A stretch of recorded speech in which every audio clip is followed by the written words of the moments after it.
Alright, welcome to the second part of the Animating You, episode 1. And in this section, let's look at the techniques behind creating the plants, as well as the fire and the dripping water. And let's also make his face 3D. Yeah, that's what's coming up.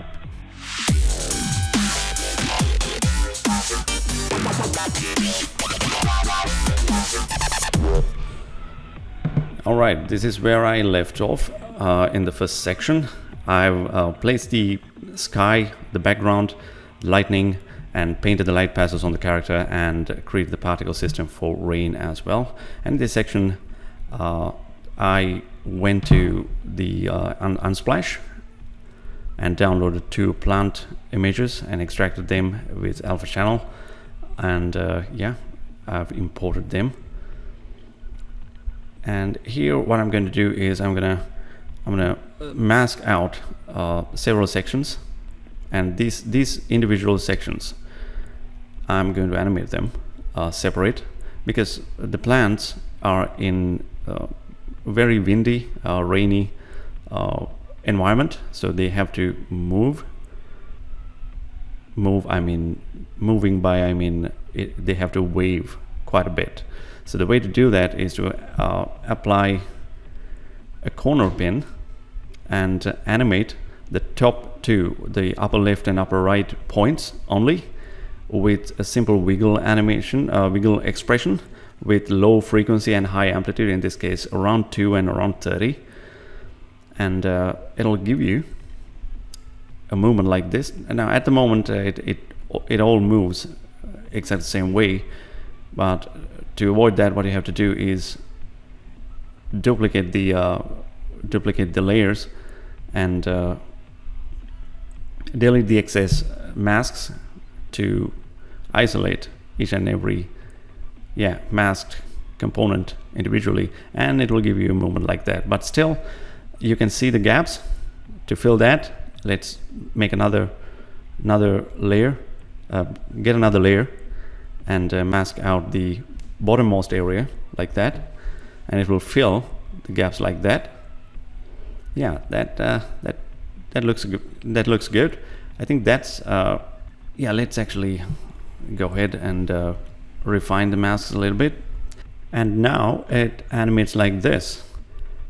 Yeah, and the same way you can animate the other image as well. It's the same technique, same way. I'm not gonna repeat myself. So the next thing is to place them on the composition, and yeah, you can drag and drop them here, and it's just a matter of placing them here and there in the environment. I'll make them 3D, position them in Z space. Now your camera depth of field is turned on.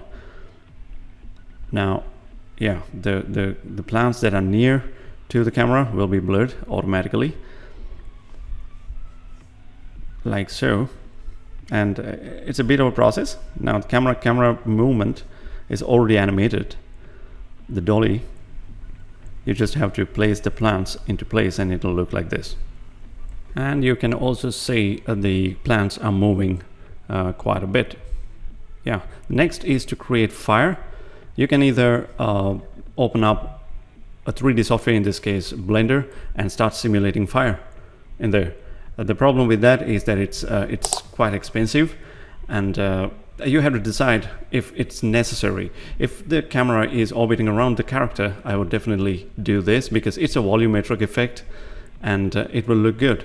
But the downside here is that it's expensive. It's expensive to simulate, it's expensive to render, and even expensive to composite.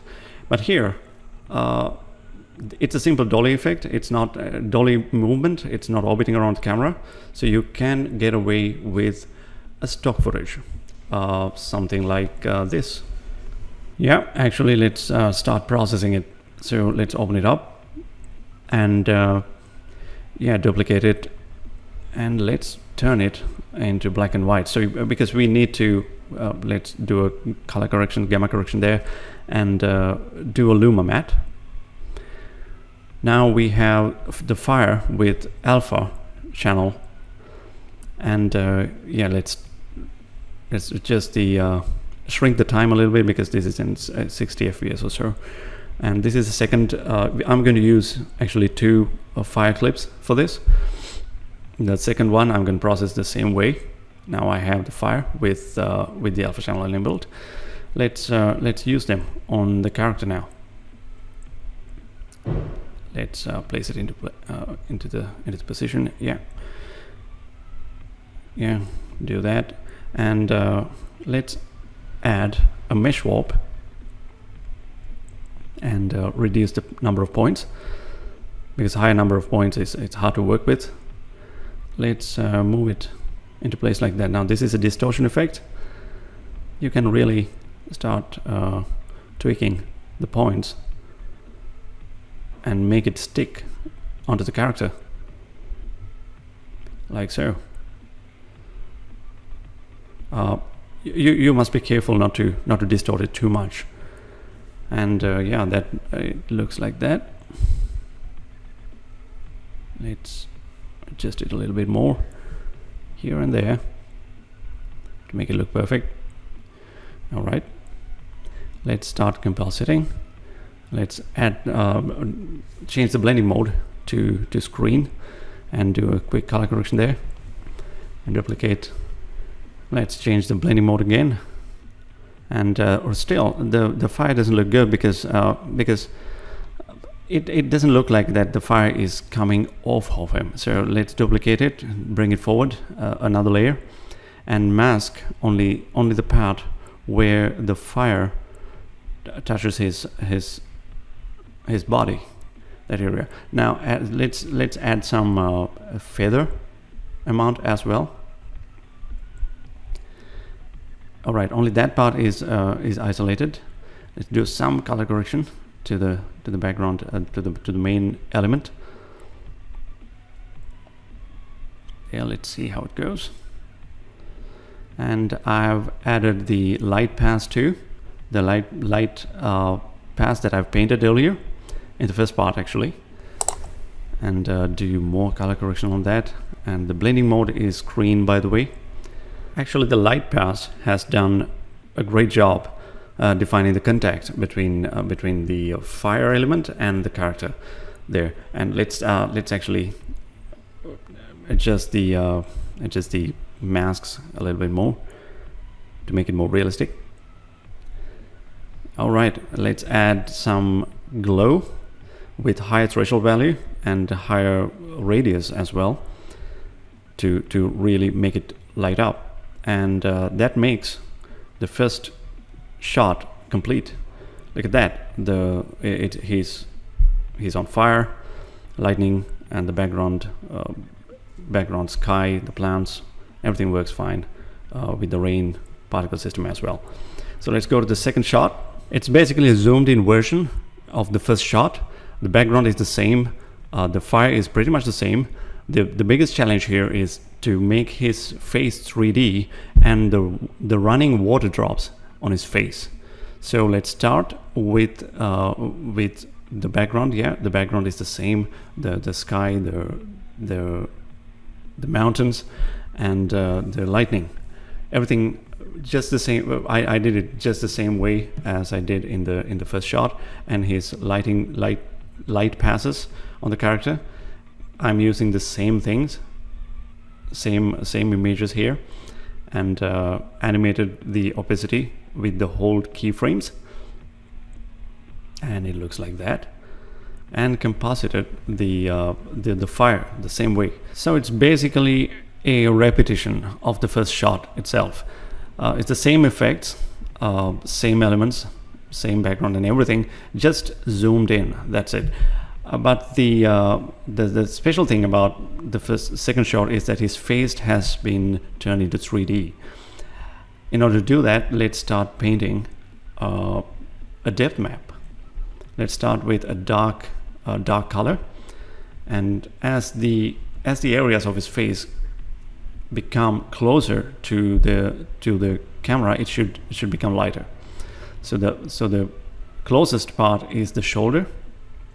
Here, so in that area should be the lightest. Yeah, this is how how the depth map is going to look like. Now next, let's apply the effect card dance and choose the depth map we have just painted as the back layer, no, the gradient layer 1. And then the Z position, let's increase it a little bit. And for source, let's choose intensity, and that's and it's going to take into place. You can see the higher the resolution, the higher the quality. The rows and the columns, the number of rows and columns. Still, yeah, it looks 3D, but it's terrible because with all that gaps. To fix that, let's duplicate the layer and reduce the resolution, the rows and column size, and add some fast blur, and which would fill the gaps, fill those black color gaps. And then yeah, let's duplicate even more and reduce the resolution even more until we get a good looking result like that. But you can still see the low res jagged edges of the character. To avoid that, you can actually crank up the resolution at the time of the render. So that's how it's going to look like. So the next thing is that let's actually add some glow to the fire with low amount of threshold and higher radius. So that will light up the fire like so. Next is to create the moisture on his face, because this is the close-up. You need to see the moisture on his face.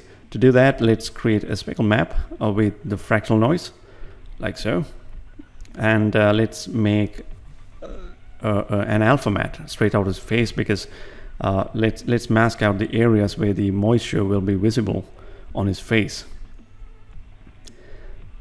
All right, like so.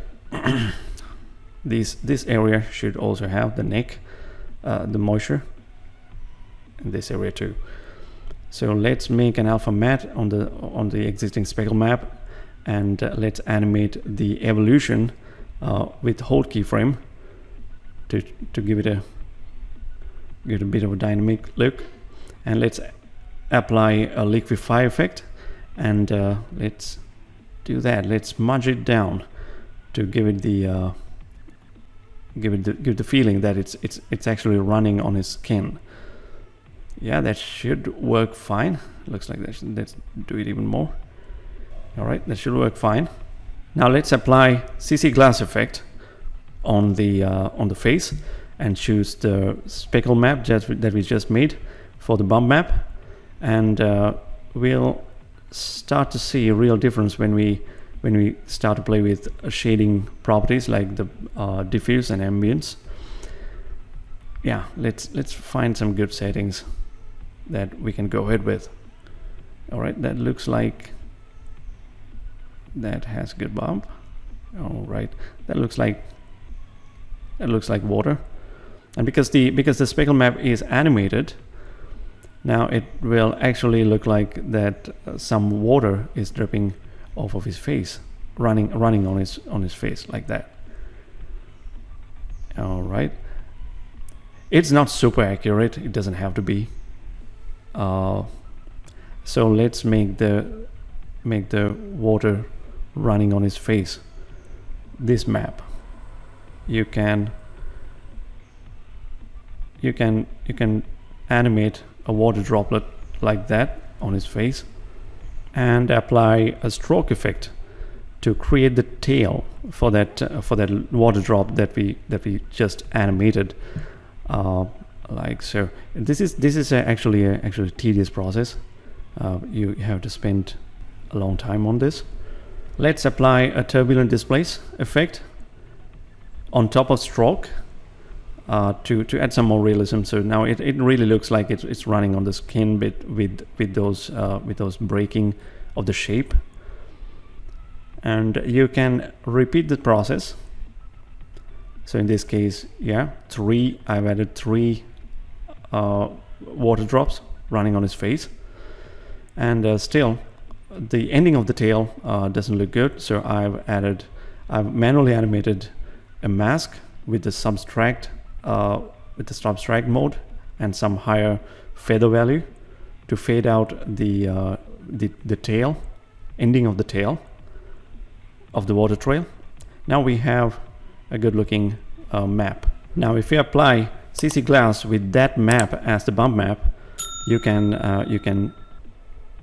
make it really look like the water running on his face, just like so. It looks really good for me. Let me know what you think in the comments. Now the hard part is over.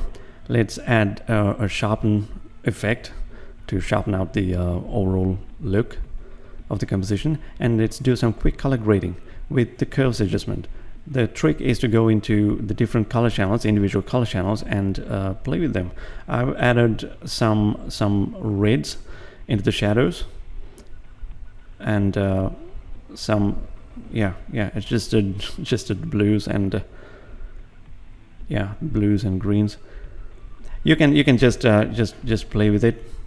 The problem here is that the cut downs effect is still set to lower resolution, so let's go in there and start cranking up the numbers. Higher resolution, higher rows and columns number,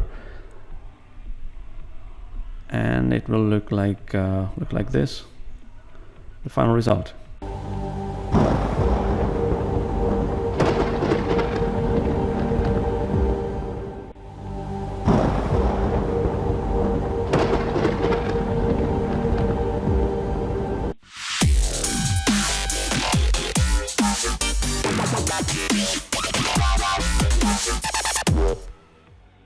Well, that's it. That's the end of the animation. Actually, there's a third part of this episode in which I'm going to talk about composition. Since there's some interesting thinking behind the composition, how I made the decision to place the character in the screen. Check it out. But at this point, the animation is done. As you can see, this is not a tutorial. This was not a tutorial. The idea here is to give you a sneak peek into the behind the scene of the creation of the animation, and to give you an idea of how much work that you have to do to create this kind of a 8-second animation. So, by the way, this series is called Animating You, which means I'm going to animate your photograph. So you can send me your photograph via animatingyou@gmail.com. That's not my business email, by the way. Well, if you send me your photograph, I'll animate it for you. But when you send me the photograph, it has to be really good quality. In really good quality. I mean, higher the resolution is better. You have to have a really good lighting, and selfies are fine, but as long as I can use it. So that's it. Send me your photograph, really good quality photograph, and you have to mention two things in your email. The first thing is that if you want to see a vertical video for your Instagram stories or any mobile device. If you need a vertical video, you have to specifically mention that. If you don't mention that, I'm going to assume that you want a horizontal standard 16:9 HD resolution video. Second thing, the most important thing, is that you have to mention in one sentence. I mean, single sentence. Describe what you would like to see. Make me an angel, make me an ancient Roman, or something. What you would like to see me doing with your photograph, just describe it in a single sentence, not a paragraph, just single sentence. Briefly mention that. So yeah, that's what you have to do. Send me your photograph.